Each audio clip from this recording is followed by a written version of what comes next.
Hello everyone, कैसे आप सब। आप सबका अपने चैनल में स्वागत है। आज मैं आपको एक कहानी सुनाने जा रहा हूँ जिसका टाइटल है ब्राह्मणी और नेवला। यह कहानी पंचतंत्र की कहानियों में से ली गई है जिसके लेखक हैं पंडित विष्णु प्रसाद शर्मा। तो चलिए शुरू करते हैं।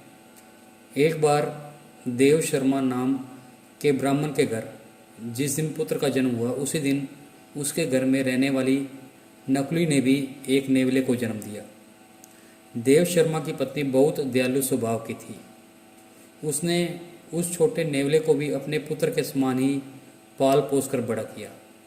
वह नेवला सदा उसके पुत्र के साथ खेलता था।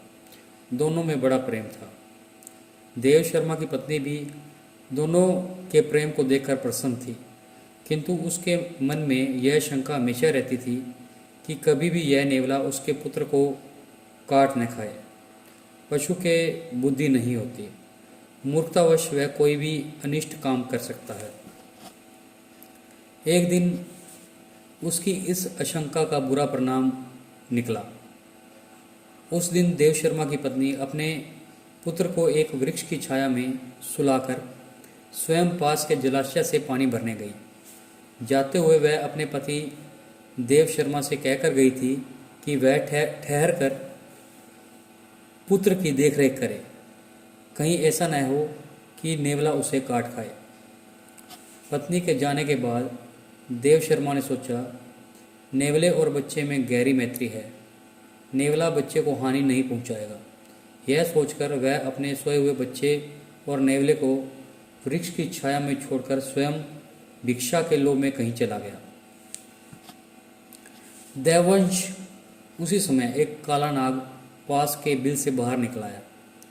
नेवले ने उसे देख लिया। उसे डर हुआ कि कहीं यह उसके मित्र को डस न ले, इसलिए वह काले नाग पर टूट पड़ा और स्वयं बहुत शत विशत होते हुए भी उसने नाग को खंड खंड कर दिया।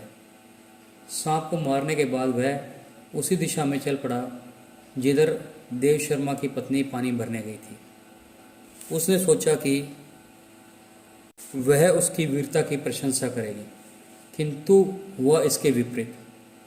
उसकी खून से सनी देह को देखकर ब्राह्मण पत्नी का मन उन्हीं पुरानी आशंकाओं से भर गया कि कहीं इसने उसके पुत्र की हत्या न कर दी हो। यह विचार आते ही उसने क्रोध से सिर उठाए खड़े नेवले पर घड़ा फेंक दिया। छोटा सा नेवला जल से भारी भरे घड़े की चोट खाकर वहीं मर गया।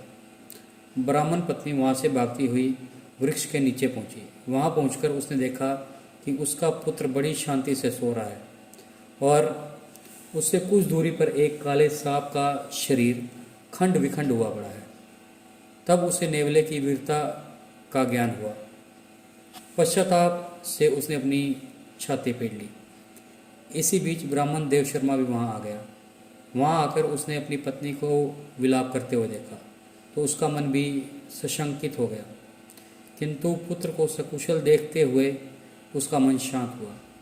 पत्नी ने अपने पति देव शर्मा को रोते रोते नेवले की मृत्यु का समाचार सुनाया और कहा, मैं तुम्हें यही ठहर कर बच्चे की देखभाल करने के लिए कह गई थी।